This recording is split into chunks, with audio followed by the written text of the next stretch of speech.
quite a few of the Scottish came to Barbados as a part of those, getting Barbados and coming to do indentureship and so on. And we still have their descendants living with us. And we have, again, the food that reflects that, Of but course. also some words of the vernacular that we use. Yeah. Bajans love a line. We could talk about anything, anywhere, anytime. So get your drink, join us, and relax. We understand at the same time too. Anything you want to know, it's on the table.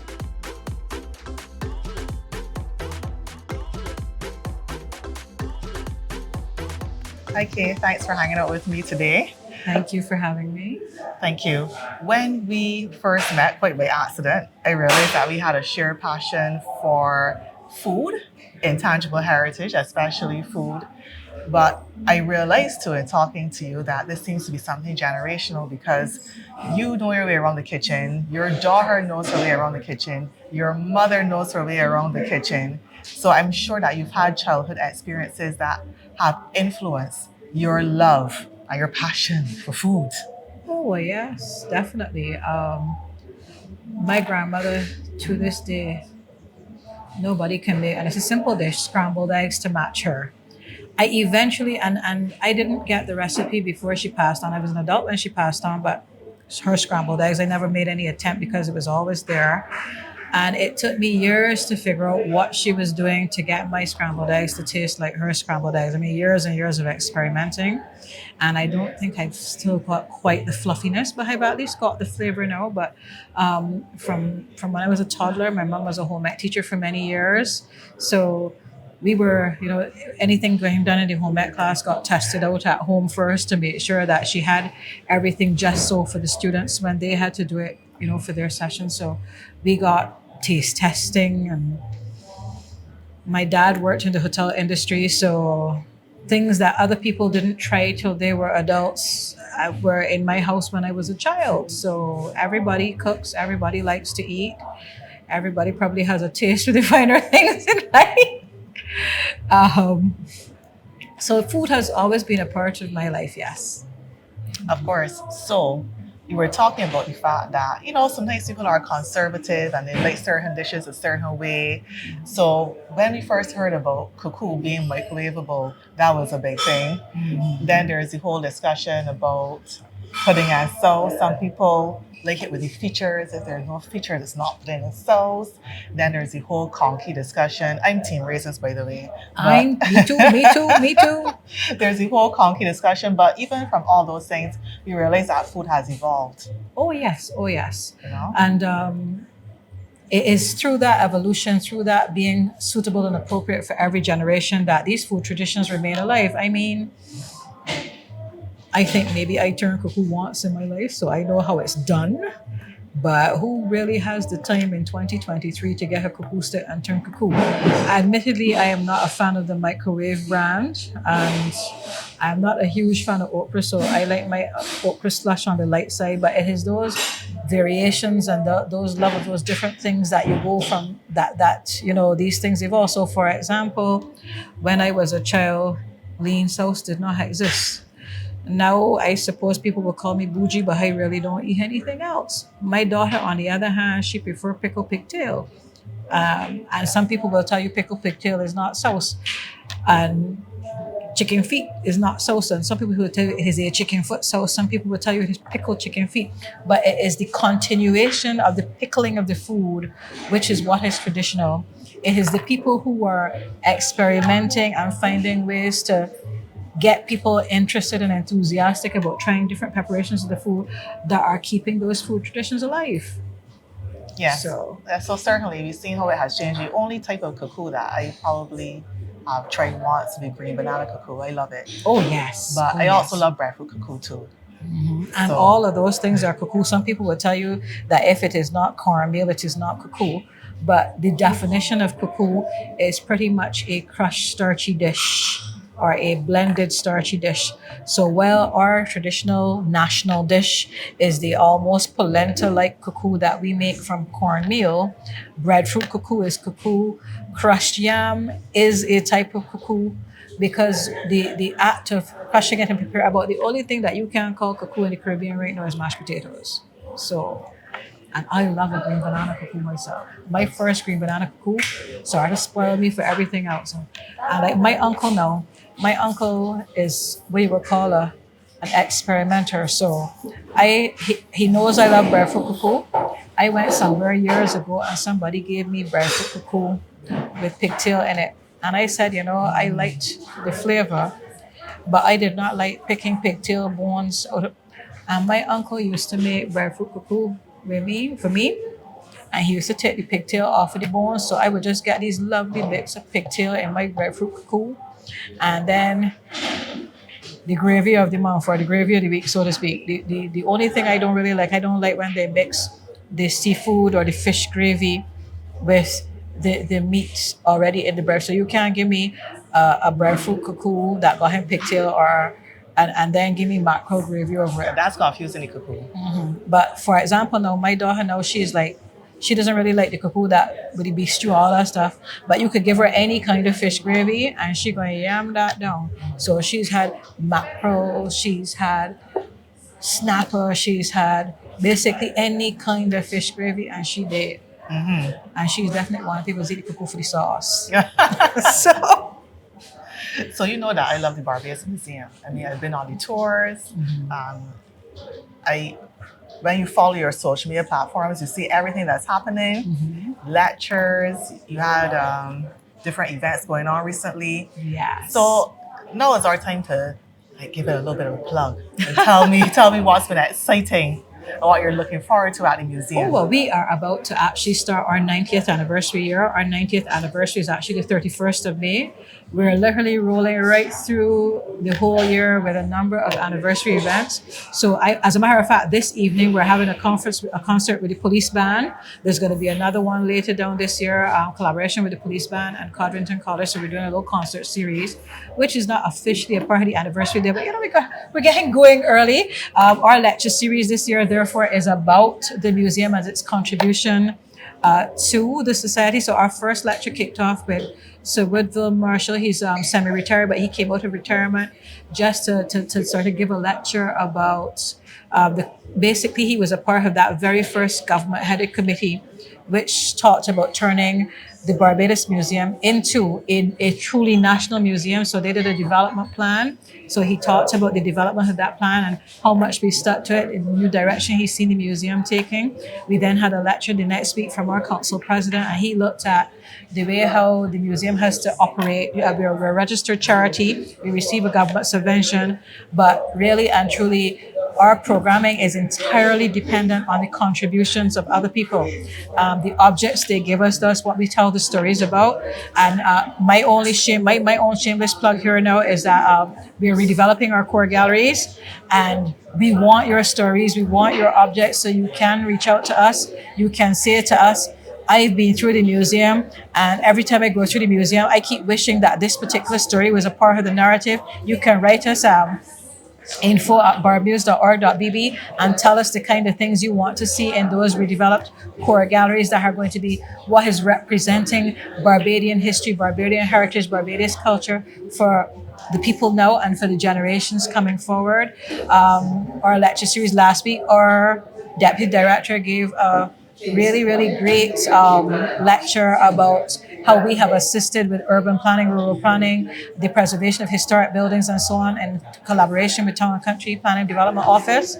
This week, just gone, our journal editor, our current journal editor and our previous journal editor, the previous journal editor did the cheering, but they talked about the huge contribution our journal has made to documenting Barbadian and Caribbean history. The journal is as old as the museum, so we're talking 90 years of journals here.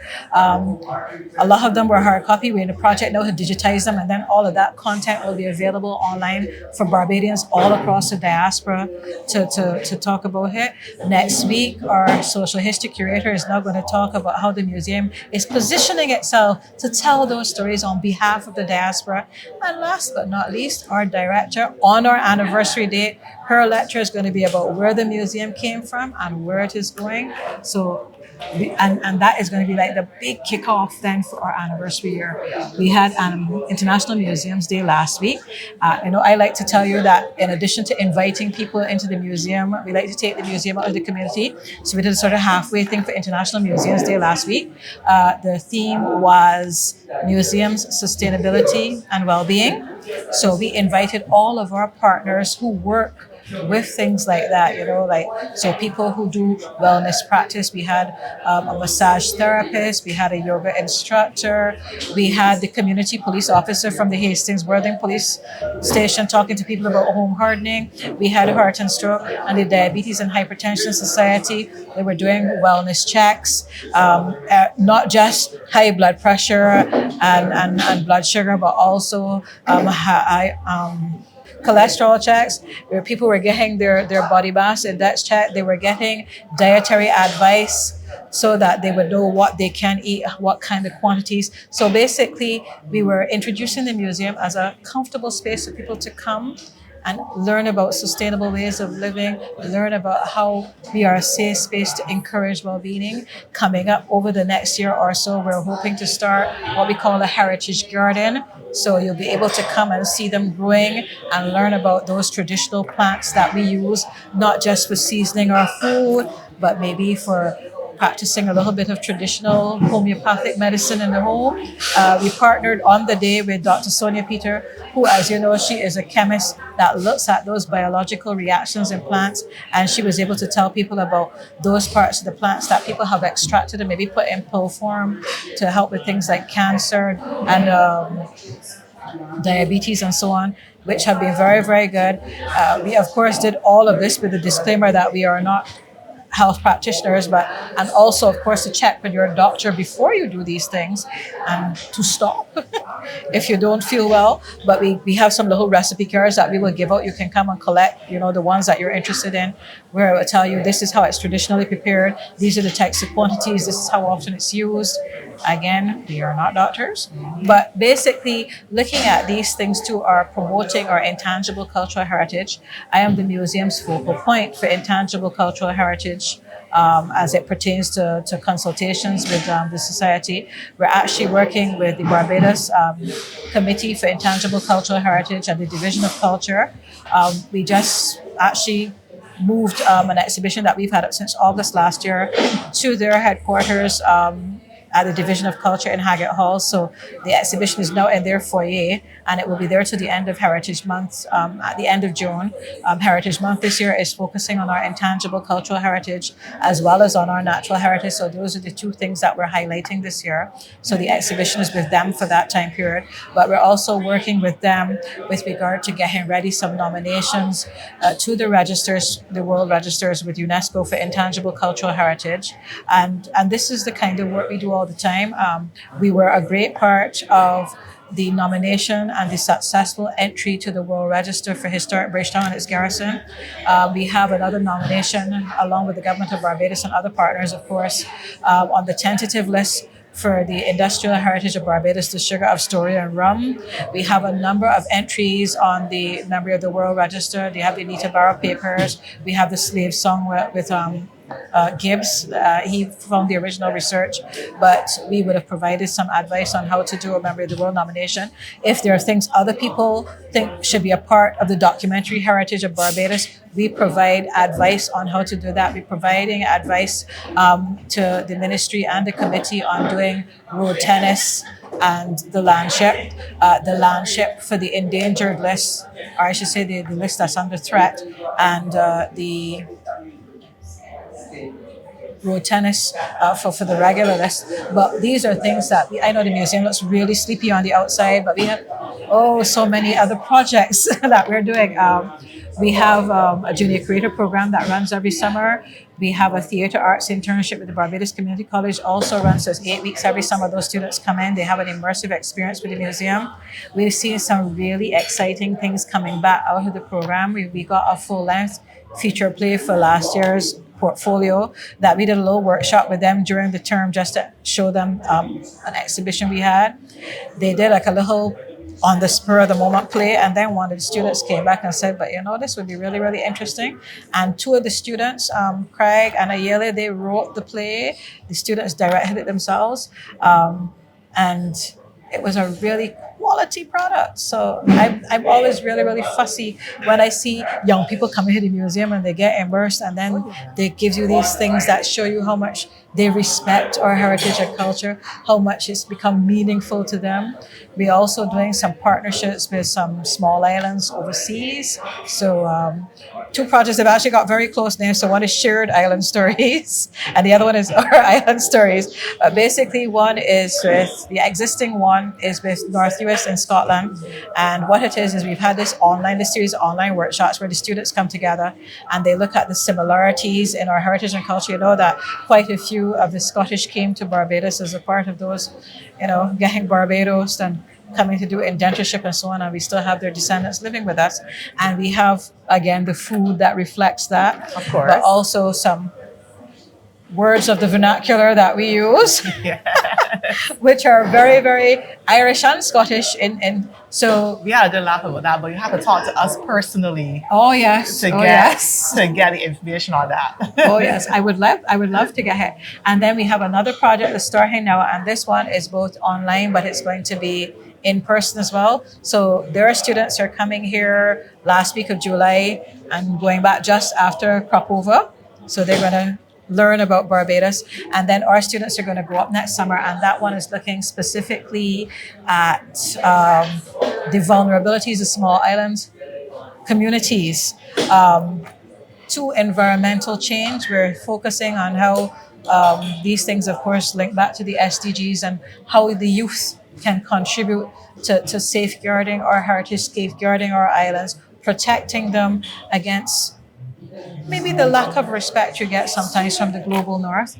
Don't mind the project is being funded from the global north, but they understand the vulnerabilities because they too have island communities that they're trying to protect as well.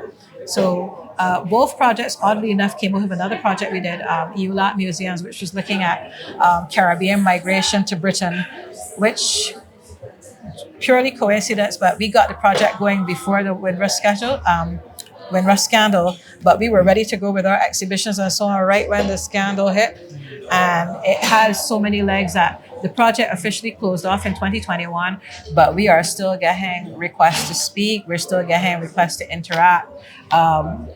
Up to last week, Reading Museum reached out to us because they wanted to do like an exchange between West Indian derived students in Reading and maybe some students here in Barbados who may have some links with the community there, but basically, again, to examine that migratory experience. So that project has proved incredibly sustainable. But coming out of that, then we have these two other shared stories projects, which are slightly older kids, but it's been absolutely wonderful seeing how you can use theater arts to teach heritage, how those same students will then produce things that they teach the wider public about that heritage. I went to BCC's portfolio last night, and even though it wasn't derived specifically from something we did this year, it was some of the same students who would have done last year's internship. They did some vignettes based on voices by Yvonne Weeks. And a number of the pieces used back content that I actually smiled when I saw them, my words coming back at me from the stage, but not that they used word for word what I did. I could see the product of some additional research, but the heritage stayed with them and it informed a part of what they're doing. And then they now spent 4 nights educating a wider audience so I, as you know, like to tell people my audience is from 2 to 102. But when I see the people that I teach going out and teaching others, it makes me smile. That's a sweet feeling. Yes. Well, there's so much to look forward to. I'm glad we had this chat because we're going to chat again about some of the other things that you just mentioned. I'm always here. But now it's lunchtime. I'm not going to keep you from your food. You did tell me that you judge a place by its pork. Yes, so you chose here because the pork was good. It was very good. I'm having the pork again, but I'm also going to try out their wings today. I also judge a place by its fries and its steak cut potatoes. So if somebody's going to give me frozen fries, but they have hand cut, steak cut fries. Okay, good. They have good wedges. The food here is good. The breeze is fabulous. Oh, and the view. Oh yes, We haven't seen the it. view, Gorgeous. the view. Well, since I left school, I went straight to Pomerine and then to Almond Beach Village. And I've been there for 12 years. Then I went to Almond Beach Club. And I've been there up to 2 years ago. To be honest, I like to try different things. I don't have a favorite dish per se because I like to try new things. But at the hotel, I used to mainly do the appetizers. But here is very different from the hotel. Here, I do everything, basically. We have spare ribs, for sure, fried pork, and we sell a lot of fish as well, and the chicken wings. So mostly on weekends, we do a lot of wings. Mondays and Tuesdays, every day we open at 12, but Mondays and Tuesdays, we close at 8. Wednesday, we don't have a specific closing time because that's our karaoke night. So like around 2 o'clock, we will close off. But then from Thursday down, 10 o'clock. We recently started something called Sundays in the Bay. So that starts like 6 o'clock on Sunday evenings, like a big people limelight. That finishes around 1 o'clock in the morning. We got a lot of people coming through, a lot of reservations, a lot of walk-ins. So it's a bit hectic, but then we always manage and get through. So that's like... You have to reserve a table if you want to sit down outside on a weekend. Yeah, because But- all those tables Yes. are Yes. filled up right now. Yes. But we still got a chance to go outside and take a look at the view. It is amazing and It is worth spectacular. the drive, worth the adventure. And it Come is on, let's definitely try it. an adventure to drive through St. Andrew nowadays. Scotland district after the rainy season is always interesting. Indeed. So thank you so much. are And we welcome. are going to have a fun time here at the Bay Lounge We for are. the rest of the Sunday afternoon. We are. Thank you. Thank you as well.